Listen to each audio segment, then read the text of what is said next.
What were some of the things that you were thinking that were kind of possibly making you a bit anxious about the decision? Was there anything in particular? I know obviously young kids was obviously a big factor in that.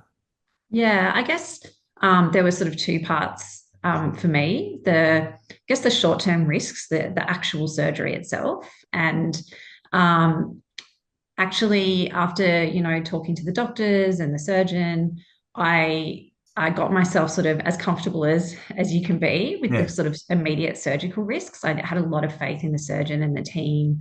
I knew I had incredible family support around me so that I would be able to recover. The kids would be really well looked after. I knew my family would just mobilize around me to make sure that that was not a problem. And being, relatively young at the time, I was and fit and healthy. Obviously, I knew that I would recover well. And then I guess the other part was the long term kind of risks and challenges, and that was much harder for me to get my head around. And I think, particularly, with children in mind, I think I drove the doctors insane with my, what if I get X type of cancer? What if I get Y type of disease in 10 years, in 5 years, in 50 years?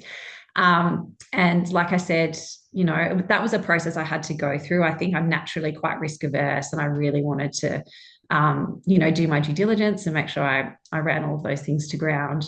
But yeah, ultimately where I landed was, I just could not possibly know what was going to happen in the future.